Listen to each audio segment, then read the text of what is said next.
우리는 때때로 한 사람이 완전히 변하는 모습을 보고 놀라곤 하곤 합니다.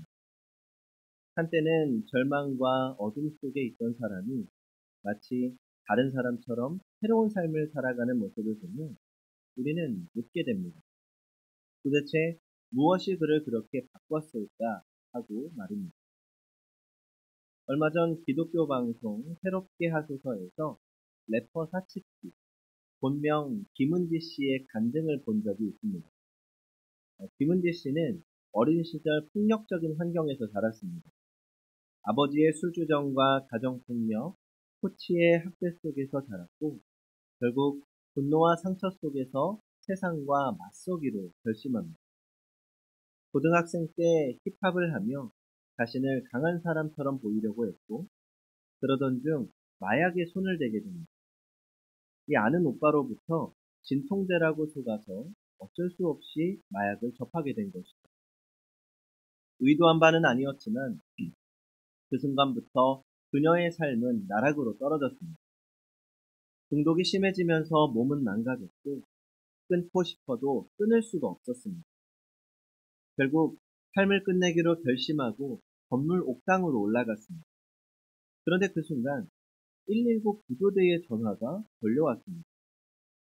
어떻게 신고가 접수되었는지는 알지 못했지만 그녀는 그 순간 직감했습니다. 하나님이 나를 살리셨다. 하지만 마약의 굴레는 쉽게 끊어지지 않았습니다. 그러던 어느 날 예수님을 만나고 변화되었다는 한 오빠의 얼굴이 떠올랐습니다. 그녀는 마지막 희망을 걸고 전화를 걸었습니다. 오빠, 나도 하나님께 구원받고 싶어. 오늘이 지나면 나는 없을 것 같아. 그렇게 교회에 가게 되었고 처음엔 지루했지만 어느 순간 찬양이 흐를 때 어릴 적 엄마가 불러주던 찬송가를 듣고 무너져 내렸습니다. 통곡하며 기도하는 순간 목사님이 머리에 손을 얹고 말했습니다. 너 원래 하나님 딸이야. 알지? 그날 이후 그녀의 삶은 완전히 변했습니다. 마약 중독이 끊어졌고 공황장애와 불면증도 사라졌습니다. 예전의 삶이 거짓말처럼 느껴졌습니다. 그리고 그녀는 이제 이렇게 말합니다. 저는 더 이상 예전의 내가 아닙니다. 예수님께서 나를 변화시키셨습니다. 오늘 본문에도 변화된 사람들의 이야기가 나옵니다. 그 주인공은 베드로와 요한. 본래 베드로와 요한은 예수님이 돌아가신 후 자신들도 죽임을 당할까봐 다락방에 숨어 덜덜 떨고 있었습니다. 그런데 그들이 변했습니다. 더 이상 숨지 않습니다. 열심히 복음을 전했고 베드로의 설교에 3,000명이 회개를 하고 세례를 받았습니다. 그뿐이 아니었습니다. 베드로와 요한은 성전에 기도하러 올라가던 중 성전 미문에 앉아 구걸하던 안진뱅이 장애인 거지를 예수님의 이름으로 일으켰습니다. 이 일로 인해 사람들은 깜짝 놀랐고 그로 인해 5,000명의 사람들이 예수님을 믿게 되었습니다. 이 일로 긴장한 것은 대제사장들, 바리새인들, 사두개인들, 백성의 장로들 같은 이 유대 교권주의자들이었습니다. 이들은 예수님의 제자들을 이대로 방치하면 안 되겠다고 생각합니다. 불러서 따끔하게 경고해야겠다고 생각하고 베드로와 요한을 감옥에 가두게 합니다. 그리고 그 다음날 사내들인 공회를 소집하고 제자들을 그 앞에 세웠습니다. 공회원들 입장에서는 예수님의 제자들 정도는 정말 별거 아니라고 생각했을 겁니다. 그들의 스승이었던 예수도 십자가에 못을 박아 죽였는데 그 제자들이 다니면서 이상한 소리를 해본들 무슨 큰일이 있겠나? 제자들이 뭐 대단한 가문 출신도 아니고 갈릴리의 시골들 출신이니 걱정할 것 없다. 뭐 이렇게 생각했겠죠. 이들의 생각은 크게 틀리지 않았습니다. 실제로 예수님의 제자들은 사회적으로 볼 때 뭐 그저 그런 사람들, 오히려 평균 이하의 사람들이었죠. 유력한 가문 출신도 아니고 엄청난 권력이나 재물을 가진 사람들도 아니었습니다. 갈릴리 시골 출신들이었고 많이 배우지 않은, 아니 배운 것이 없는 보통 이하의 사람들이었습니다. 이 정도의 사람들이라면 당시 명실상부 유대 최고기관이었던 산헤드린 공회 앞에 서기만 해도 주눅들 겁니다. 4장 5절부터 7절입니다. 이튿날 관리들과 장로들과 서기관들이 예루살렘에 모였는데 대제사장 안나스와 가야바와 요한과 알렉산더와 및 제사장의 문중이 다 참여하여 사도들을 가운데 세우고 묻되 너희가 무슨 권세와 누구의 이름으로 이 일을 행하였느냐? 그러니까 평소라면 감히 얼굴도 쳐다볼 수 없는 사람들이 다 모였습니다. 이런 사람들 앞에 서면 예수님의 제자들은 얼굴이 창백해지고 제대로 말도 못할 거라고 생각했습니다. 그런데 이런 생각은 착각이었습니다. 베드로와 요한은 더 이상 겁쟁이가 아니었습니다. 오히려 그 숨막히는 순간에 너무도 당당합니다. 그들은 겨우 두 사람이었지만 유대의 최고 인물들 수십 명 앞에서 의연합니다. 더듬고 떨기는커녕 너무나도 당당하게 기탄 없이 이야기합니다. 우리 13절을 같이 읽어보겠습니다. 시작. 그들이 베드로와 요한이 담대하게 말함을 보고 그들을 본래 학문 없는 범인으로 알았다가 이상히 여기며 또 전에 예수와 함께 있던 줄도 알고. 자, 여기 이상히 여기며 라는 말은 다른 번역본들을 보면 놀랐다, 깜짝 놀랐다 이렇게 번역을 합니다. 그러니까 베드로와 요한의 모습이 그들을 깜짝 놀라게 한 겁니다. 제자들은 더 이상 예전의 제자들이 아니었습니다. 이게 변화된 제자들의 모습이었습니다. 성도 여러분, 저는 목사이기 전에 한 사람의 그리스도인으로 살아가면서 늘 아쉽게 생각하는 부분이 있습니다. 왜 우리에게는 우리 안에 이런 변화가 일어나지 않는 것인가 하는 것. 기독교는 변화를 가져오는 종교입니다. 복음은 변화시키는 능력이 있습니다. 그러나 우리 안에는 변화가 잘 일어나지 않습니다. 교회 다닌 지 오래되었지만 여전히 완고하고 여전히 욕심사납고 여전히 거칠고 여전히 이기적이고 여전히 강적 앞에서 두려워하고 여전히 비겁하고 여전히 게으르고 여전히 과거의 쾌락을 버리지 못하고 여전히 세상에 취해 살 때가 너무나 많습니다. 이런 점은 저 같은 목사라고 해도 크게 다르지 않은 것 같습니다. 목사가 되면서 세상 부귀, 명예, 영광 다 버리고 예수님 따라 살겠다고 서약했지만 과연 나는 그 길을 잘 따라가고 있는 것인가? 내가 목사가 된 이후에 나는 변화되었는가 생각해 봅니다. 물론 목사가 된 이후에 세상에 나가서 돈을 벌거나 명예가 보장되는 자리를 두고 다투지는 않습니다. 그러나 제 안에 있는 모든 욕망을 교묘하게 교회 안에서 추구할 때가 많은 것 같습니다. 세상 명예는 버린 것 같으나 교회적인 명예는 추구합니다. 세상 영광은 버린 것 같지만 교회 안에서 영광을 누리려 할 때가 많습니다. 여전히 고집도 세고 여전히 교만합니다. 단지 그 욕망을 세상에서 추구하느냐, 교회 안에서 추구하느냐의 차이가 있을 뿐이지 이 본질적인 변화는 잘 일어나지 않습니다. 이게 연약한 우리 모두의 아픔입니다. 왜 이런 변화가 잘 일어나지 않고 있습니까? 복음에 문제가 생겼다거나 하나님이 허약해지셨기 때문이 아닙니다. 그 이유는 우리가 예수님을 제대로 만나지 못했고 예수님을 제대로 믿지 못하기 때문입니다. 예수님을 잘 믿는다면 당연히 변화되어야 합니다. 예수님을 정말 만난다면 변화되는 것이 당연합니다. 그러므로 교회에 오래 다니고 있는 것, 교회에서 중요한 일을 맡는 것만으로 우리가 신앙생활을 잘 하고 있다는 착각을 버려야 합니다. 내가 지금 변화되지 못하고 있다면 아직 모른 것입니다. 저는 부디 우리 안에 거룩한 변화가 일어나기를 소망합니다. 그리고 그 변화는 좋은 방향으로 일어나야 합니다. 나쁜 쪽으로 변화되는 것은 참 변화가 아니라 변질입니다. 가끔 우리는 신앙의 여정을 걸어가면서 처음에는 순수한 열정을 가지고 시작했지만 시간이 지나며 현실과 타협하고 변질될 위험이 언제나 있습니다. 최근 넷플릭스 드라마 중에 중증 외상센터라고 하는 드라마가 있습니다. 신령이 출중한 외과의사 백강혁이라는 주인공이 한국대학교 병원에서 사람들을 살리기 위해 고군분투하는 이야기입니다.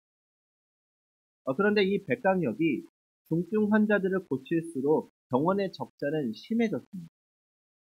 그래서 적자를 줄이기 위해서 이 대학교 병원 원장이었던 최조은이 백강혁을 자르기 위해서 대립하게 됩니다. 그런데 사실 이 둘 사이에는 특별한 인연이 있었습니다. 주인공 백강혁은 어린 시절 교통사고로 아버지를 잃은 경험이 있습니다.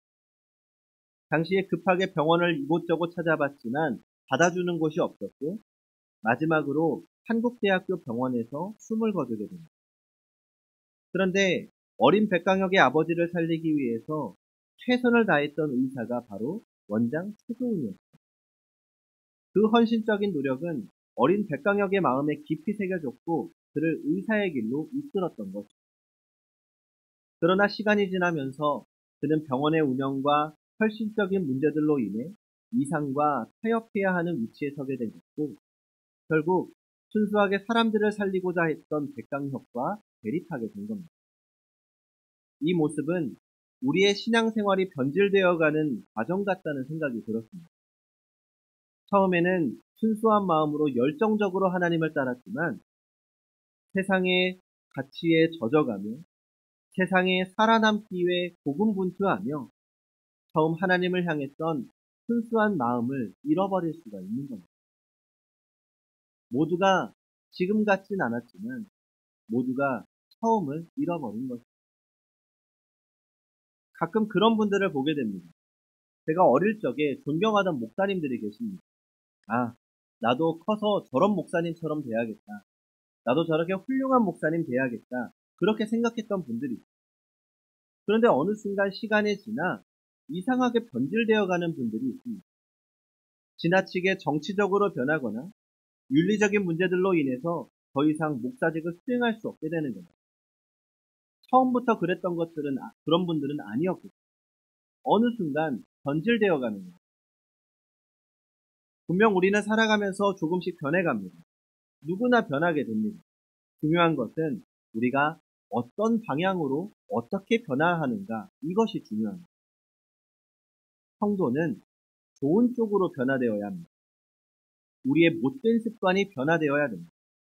게으르던 사람이 부지런해지고 편협하던 사람이 너그러워지고 이기적인 사람이 남을 불쌍히 여기게 되고 교만하던 사람이 겸손해지고 불같던 사람이 거친 말을 내뱉던 사람이 온유한 사람으로 바뀌어야 합니다. 이제는 부드럽게 말하고 하고 싶던 말도 속으로 삼키고 다른 사람을 이해할 줄 알아야 합니다. 세상을 비판적으로 바라보며 어둡게 생각하던 사람이 세상을 하나님의 창조 세계로서 밝게 볼 줄 알아야 합니다.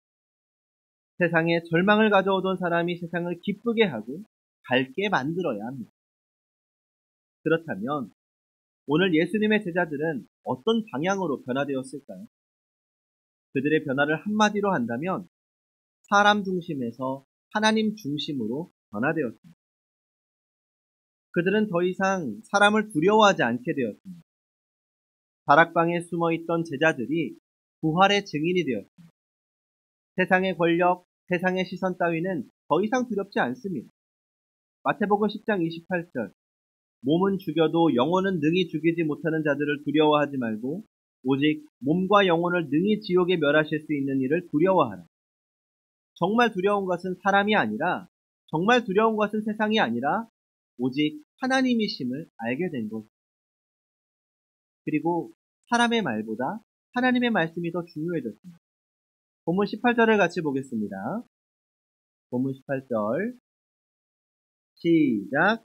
그들을 불러 경고하여 도무지 예수의 이름으로 말하지도 말고 가르치지도 말라 하니 유대 사회에서 가장 지체 높은 대제사장들의 말입니다. 감히 거역할 수도 없고 당연히 따라야 돼.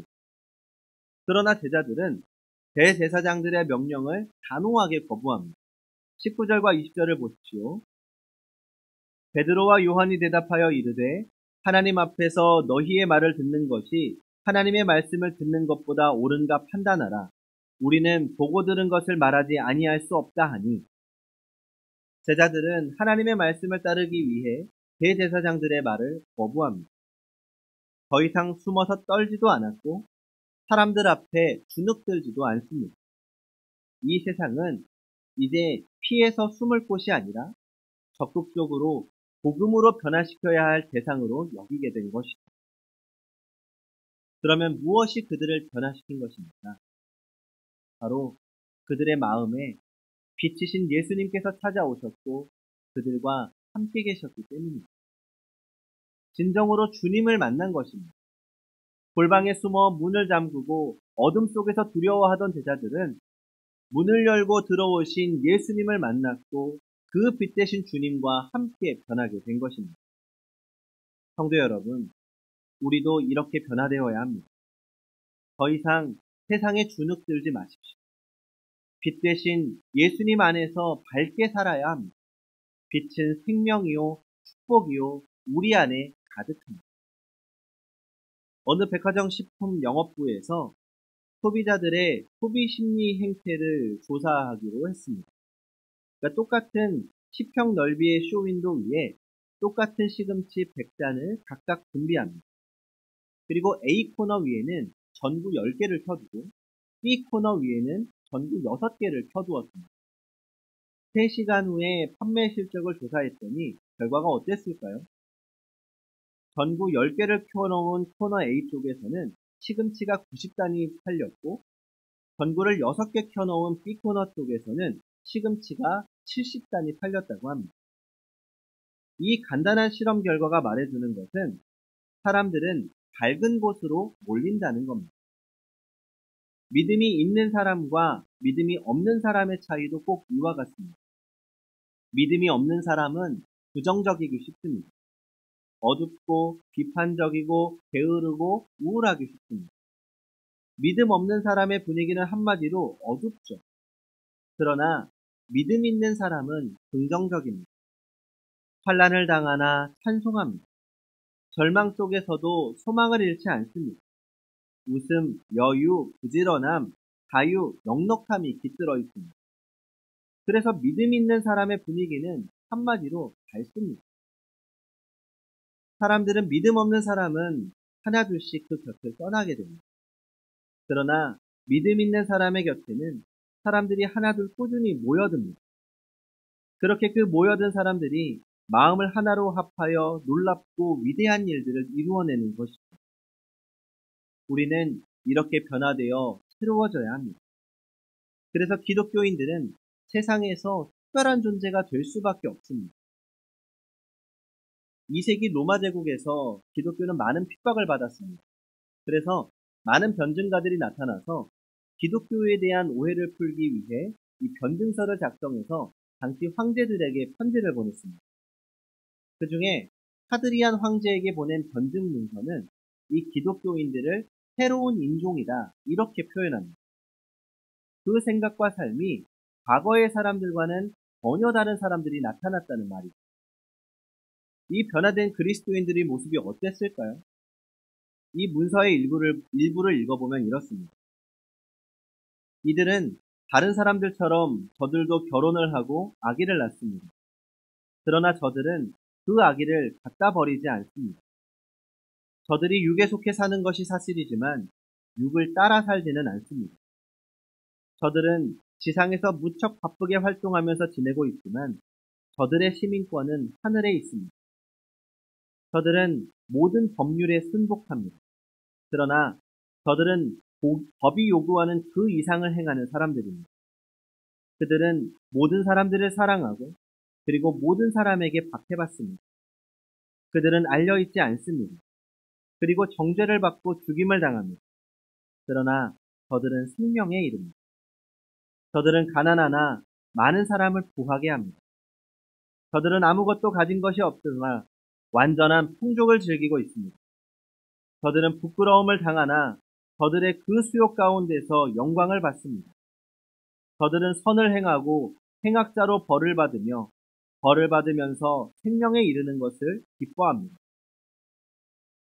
당시 성도들은 세상 속에서 세상과 같지 않은 방식으로 변화되어 살았고 그 모습을 통해 하나님의 살아계심을 증거했던 것입니다. 성도 여러분, 이제 정말 우리 그리스도인들이 세상에 뭔가를 보여야 할 때입니다. 속빈 강정 같은 모습, 소리만 요란하고 실속 없는 모습, 겉과 속이 다른 거짓된 모습, 이기적인 모습, 세상 사람과 하나도 구별되지 않는 모습, 이런 모습이 가득한 세상에서 거룩하게 변화된 성도의 모습을 보여야 할 때입니다. 예수 그리스도 안에서 누리는 참 자유, 기쁨을 보여야 합니다. 우리는 세상 속에 살아가지만 더 이상 세상 사람은 아닙니다. 우리는 하나님의 자녀요, 거룩한 하나님의 백성이기 때문입니다. 그러므로 이제 참된 변화를 통하여 기쁨을 누리고 또 날마다 거룩하게 변화되어 하나님의 살아계심을 증거하는 우리 모두가 되기를 바랍니다. 기도하겠습니다.